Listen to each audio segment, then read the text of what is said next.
afternoon, divers. It is Kat here, and today we're going to be going over BCD, inflation and deflation at the surface. Now, anytime we end a dive or anytime we enter the water at all, we're going to want to make sure that our BCD is inflated nice and comfortably so that we can stay resting at the surface and we don't need to kick and waste a lot of energy to stay at the surface. Now, there's two different ways that we're going to be inflating that BCD.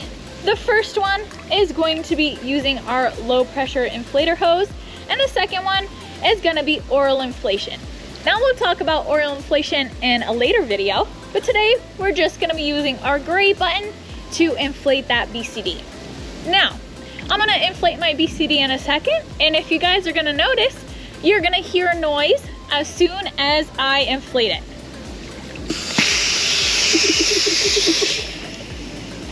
Now that noise on my shoulder right there is the BCD letting that excess air escape.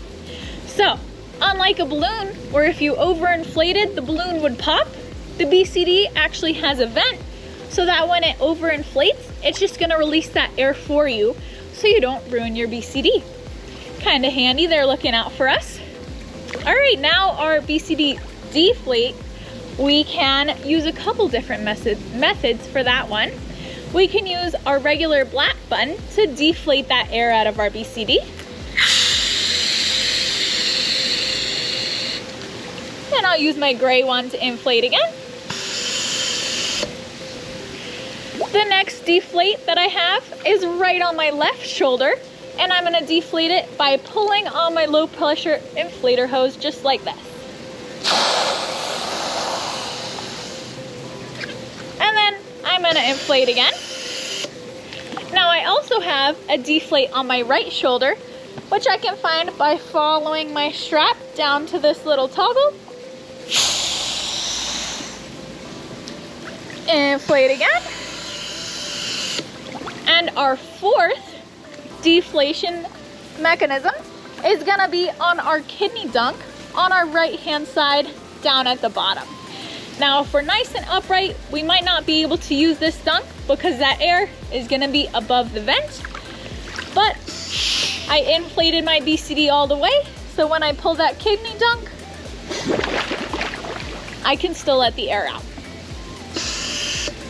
Now, one of the reasons we have so many different ways of releasing air is because when you dive, you're in different positions.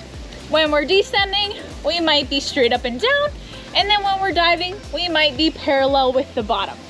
Now when we're straight up and down, all of that air is gonna wanna be towards the surface, so it's gonna be all up here in our shoulders. So using one of those hoses or using our right shoulder dunk might be more appropriate source.